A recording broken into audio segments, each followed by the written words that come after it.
I'm a pro-lifer, and I think we should allow abortions. Now, I don't ever want to see anybody have an abortion, and I certainly would never have one. But I think we should allow it.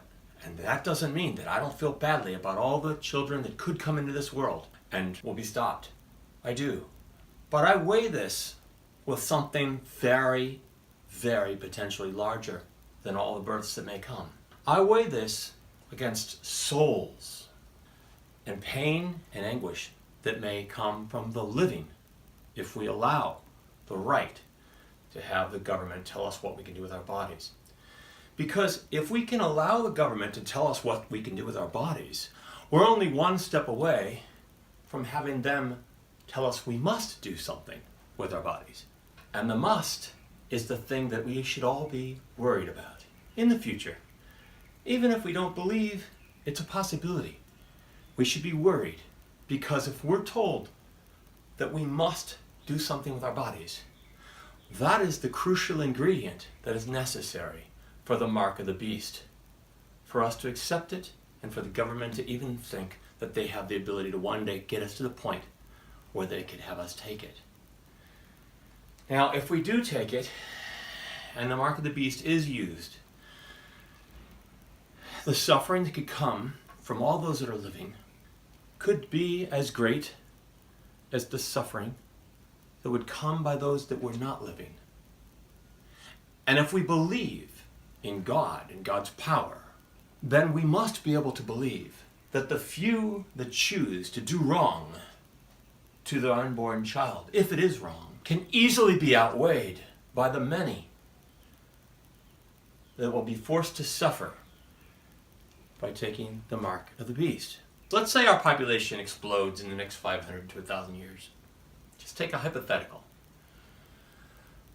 A small percentage of that may be people that had abortions that shouldn't have. The baby would have been fine. They should have brought it up. A small percentage of that booming population. Yes, granted, those lives would then not exist, and we could have stopped it. We could have forced them to have those kids. We could have forced them to raise those kids.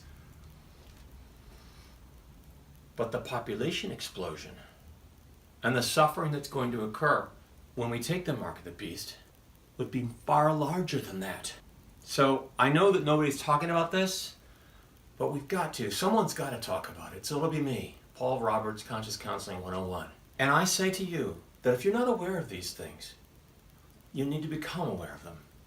Because the very fact that you're not aware of them would suggest to me that even though in your heart you think you're doing the right thing and you're watching out for these little ones, what you're ultimately doing is setting us up for the foretold future that the very Bible that you say that you represent and Jesus and his teachings foretells about.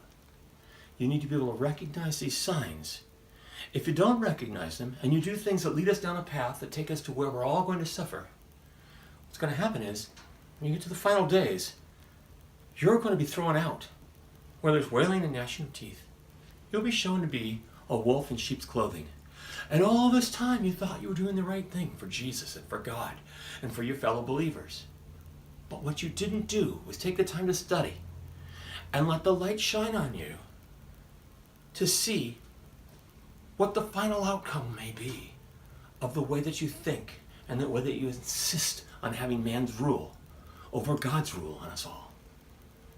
One of the reasons why we have the Ten Commandments is because God ordained that it was better for us to be first subservient to God's rule above all of man's rule. That's why we have the Ten Commandments. Now, if we want to bring man's rule up, the road to hell is paved with good intentions. I agree, lives would be saved. That is true. But what about those that come up living in the new world that you've helped foster and create, that now has everything in place necessary for the Antichrist to take over? I know a lot of people just immediately dismiss that. What's a person know unless they're a prophet? What's a person know? No more than you could know. I'm telling you no more than you could know. If you just took the time to see and think about what I'm presenting here. Please don't listen to me. Please do not just to take this at my word. Please go and study and look. But go away from the people that you're used to dealing with every day. Go away from all the people that keep your mindset as it is. Go away from all the habits and rituals that you do to make sure that you keep being who you are. And just study the Word.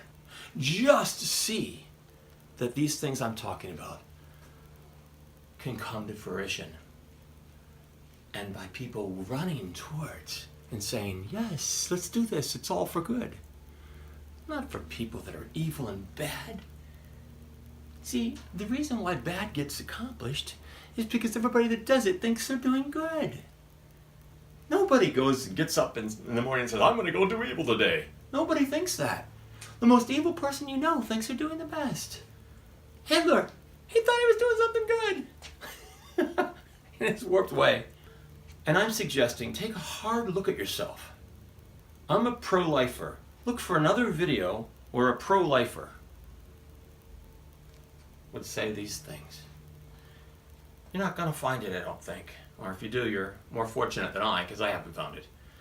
Let me know what you think. Paul Roberts, Conscious Counseling 101. Hopefully, you won't listen to me. You'll just take a look at what you can find and rethink what you're thinking or maybe not thinking on a daily basis.